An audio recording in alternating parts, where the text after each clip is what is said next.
Muito bem, pessoal, sem muitas delongas, vamos dar prosseguimento ao nosso estudo, o casamento entre Jesus Cristo e a sua igreja.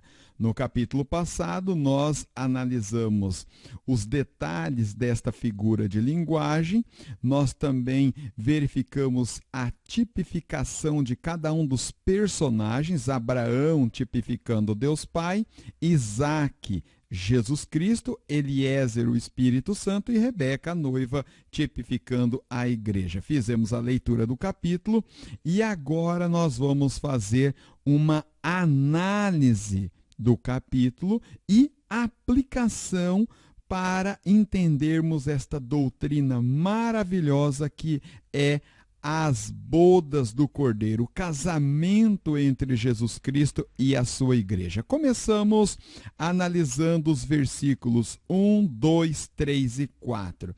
Nesses primeiros versículos, Abraão, ele sente a necessidade de uma esposa ao seu filho e chama Eliezer, o seu servo mais antigo e fiel, e o faz jurar que irá trazer uma esposa para seu filho, mas lá da sua parentela, da terra dos seus parentes.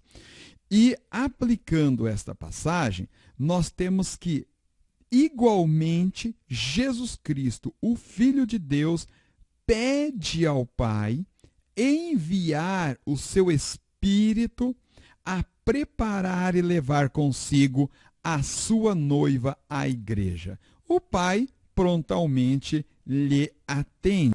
Analisamos, então, o Evangelho de São João, capítulo 15, versículo 26, onde Jesus Cristo faz exatamente isto. Veja só. Quando, porém, vier o Consolador, que eu vos enviarei da parte do Pai, o Espírito da verdade, que dele procede, este dará testemunho de mim.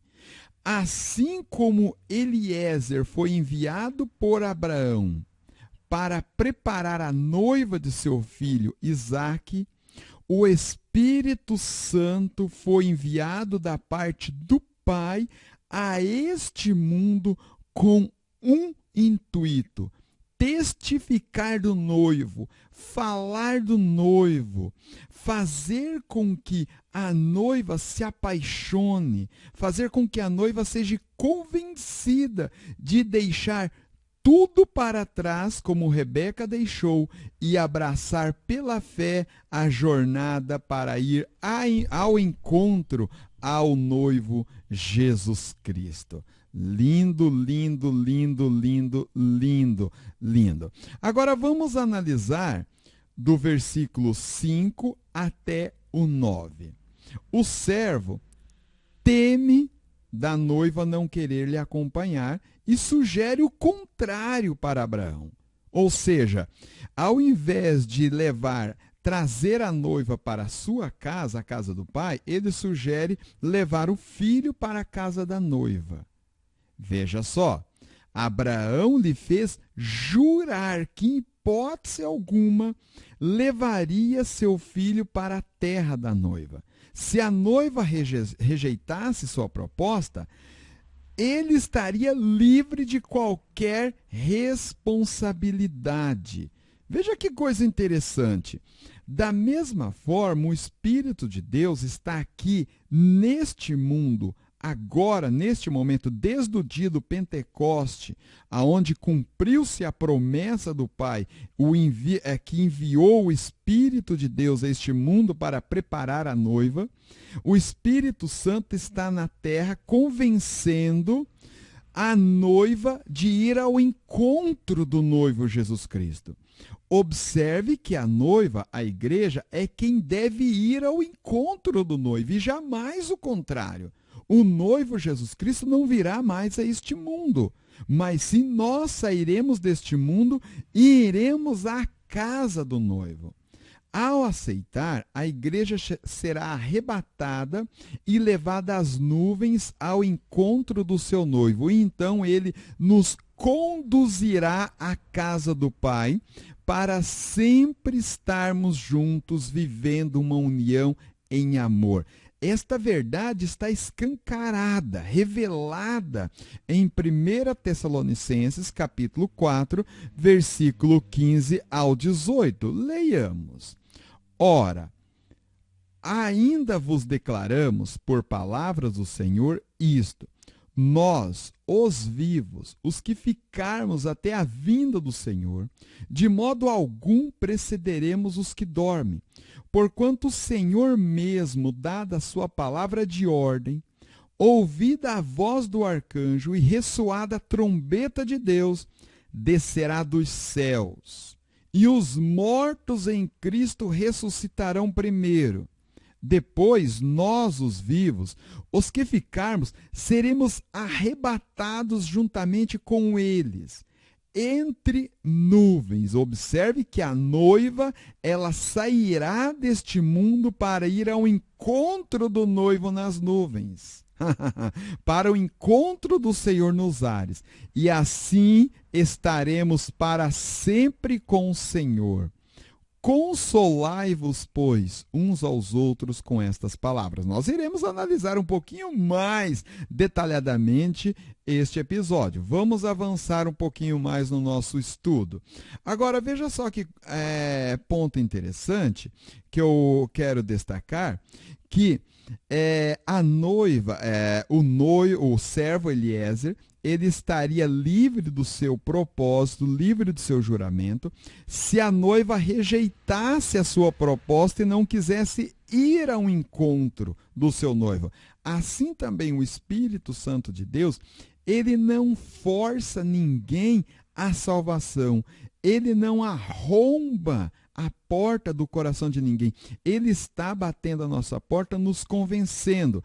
Se nós, pela fé, aceitarmos o propósito do nosso Deus e deixarmos ser guiado pelo Espírito Santo, aí sim nós tornaremos noiva do Cordeiro. Não há obrigatoriedade. Não, o Espírito Santo, assim como o servo Eliezer, está fazendo o seu trabalho. Cabe à noiva, nós, a igreja, aceitarmos. Vamos ler, vamos analisar o versículo 10 e o versículo 53, casado. Tanto o versículo 10 como o versículo 53. Veja só que é ponto interessante também de ser destacado. De tudo de valor e precioso que tinha na casa de Abraão, ou seja, ouro, prata, vestes, muito mais presentes e riquezas que havia lá na casa do pai, o servo levou consigo, e assim que a noiva aceitou o propósito, Eliezer a cobriu desses bens. E o interessante é que não só a noiva foi beneficiada, mas todos da casa foram presenteados. Que coisa interessante. Da mesma forma, o Espírito do Senhor, quando veio à sua igreja, noiva do Cordeiro, trouxe amostras de tudo que é em abundância na casa do Pai. O que tem de abundância na casa do Pai? Fruto do Espírito e dons do Espírito, como amor, alegria, paz, perdão, comunhão. Todas essas riquezas são abundantes na casa do Pai, e o Espírito Santo, quando veio até nós, nos trouxe desses bens, dessas preciosidades, e nos cobriu deles, dando uma amostra de o que nos espera na casa do Pai. Quando alguém aceita o propósito do servo, o Espírito Santo, de imediato ele é coberto com tudo que o Pai tem. O Pai Altíssimo, Deus Altíssimo, tem em abundância. Interessante é que todos à sua volta se beneficiam, assim como a família de Rebeca se beneficiou dos presentes do servo Eliezer. Nós e todos que estão à nossa volta, que convivem conosco, também se beneficia desses presentes que o Espírito Santo nos traz quando nós nos tornamos noiva do Cordeiro. Observe, aquele que roubava não rouba mais. O que era violento não é mais violento. O que se drogava não se droga mais. O pai que não amava agora ama. O marido que era violento agora é amoroso. Somente quem conviveu com um alcoólatra, com um drogado, com um violento, com uma pessoa extremamente pecaminosa, dado ao pecado, e ele se volta ao Deus Altíssimo, sabe dos benefícios que eu estou falando. Tudo isso são os presentes que o Espírito de Deus traz para a noiva do Cordeiro se beneficiar, e aqueles que estão à sua volta também se beneficiam. Versículo 16. Vamos fazer uma análise do versículo 16.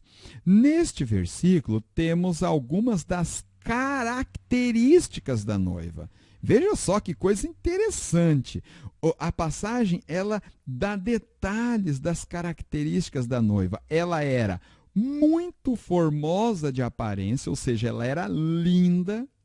Ela era virgem, que não tinha sido possuída por homem algum, que também indica a sua pureza. Essa descrição é muito significante para nós, igreja e noiva do Cordeiro de Cristo. Precisamos apresentar exatamente essas características espiritualmente, se um dia quisermos ser desposados pelo noivo. Precisamos, aos olhos de Deus, sermos lindos. Agora, essa beleza, aplicando para a igreja, ela não está ligada aos aspectos físicos. Não, muito pelo contrário. Essa linda, essa belezura, ela tem que dar prazer aos olhos do Senhor e a todos quanto nos contempla. Agora, o que seria esta beleza, essa formosura? São as nossas obras, atitudes e palavras. Deus avistou Jó e deu testemunho. Que homem lindo, que homem maravilhoso, que homem vistoso às minhas vistas. Por quê? Porque Jó era um homem íntegro e desviava-se do mal. Nós precisamos apresentar esta beleza aos olhos do nosso Deus Altíssimo, do nosso noivo amado e de todos que nos contemplam. Jamais devemos contaminar-nos com adultério espiritual. Veja, a noiva, ela era virgem. Nós jamais devemos nos contaminar com adultério espiritual, ou seja, a idolatria.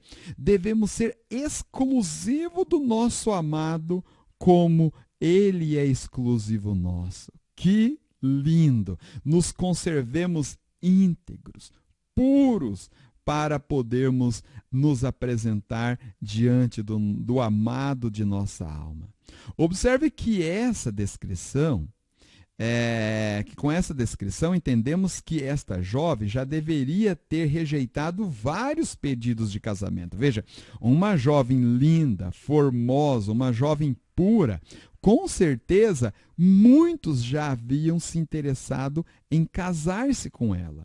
Mas ela aguardou o momento certo para ser do seu amado que o Pai lhe havia preparado. Assim nós, quantas tentações nós não sofremos para podermos nos desviar e nos contaminar com as coisas deste mundo, desta vida. Mas precisamos nos guardar, nos reservar puros, íntegros, para apresentarmos ao nosso noivo Jesus Cristo. Da mesma forma, nós, a noiva do Cordeiro, mesmo que recebemos muitas propostas que aparentemente são ótimas, rejeitemos todas e nos guardamos puros a Jesus Cristo. No final da década passada e início desta década, 2020, aqui no Brasil, a igreja institucionalizada, a igreja visível, ela caiu numa prostituição muito grande com um falso messias político e religioso. Foi e está sendo uma grande tragédia para a igreja brasileira. Infelizmente, todos que assim se prostituíram não entenderam o que é ser noiva de Jesus Cristo. Mas nós, pela graça e misericórdia e auxílio do Espírito de Deus, estamos entendendo para vivermos da maneira digna de sermos chamados noiva de Jesus Cristo. Vamos analisar o versículo 16, aplicando a igreja com estas passagens, 2 Coríntios 11, 2 e Tito 2, 13 e 14, só para nós reforçarmos biblicamente tudo isso que já falamos sobre o versículo 16. Veja só o que o apóstolo Paulo disse. Porque estou zeloso de vós com o zelo de Deus, porque vos tenho preparado para vos apresentar como uma virgem pura a um marido, a saber, a Cristo. Então nós precisamos exatamente ter esta característica, virgem puríssima.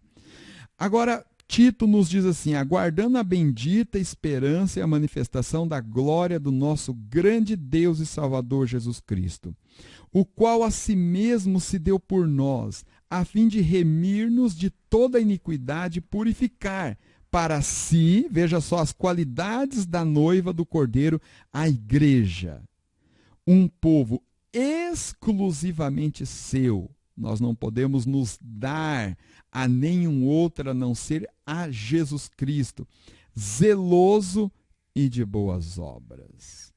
Analisamos versículos 17 ao 21 também.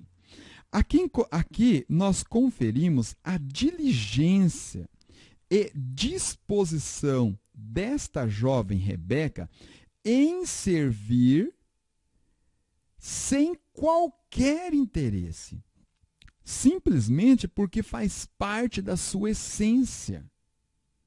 Veja só, além de dar água ao servo Eliezer, ela também deu a todos os seus camelos. Agora, veja um ponto interessante. Era um total de 10 camelos, todos sedentos, pois viajaram aproximadamente 600 quilômetros da casa do pai Abraão, da região de Canaã, até a região da Mesopotâmia, em Padã Arã, aonde se encontrava a casa de Rebeca. Isto indica que ela tirou e depositou no bebedouro aproximadamente 1.000 litros de água. Agora, esses 1.000 litros não foi só apertar um botão e a bomba de água jorrar. Não. Ela retirou com o seu cântaro 1.000 litros de água e deu aos camelos. Observe que tudo estava de acordo com o propósito feito pelo servo, com o Deus de seu Senhor. Como disse antes, tudo que a jovem fez foi sem interesse. Por quê?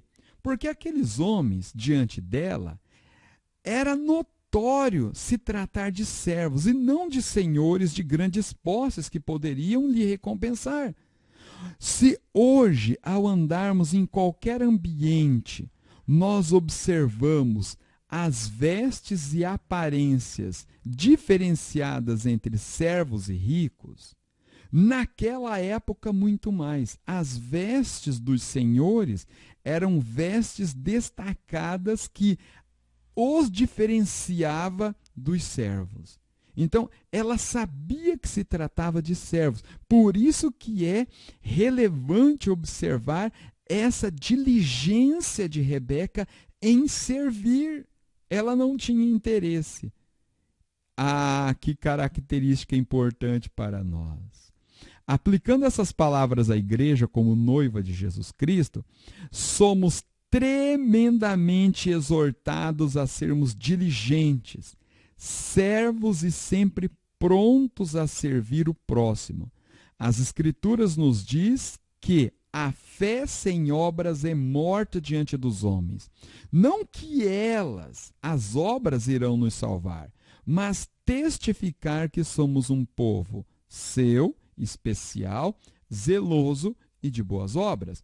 Os homens precisam ver em nós o amor de Deus, o cuidado de Deus, a misericórdia do Senhor. Muitos irão, observe essa frase importante, muitos dos que você convive, muitos na sociedade, a única Bíblia que eles lerão são as suas vidas. E o único Deus que eles conhecerão serão através das suas vidas e das suas obras.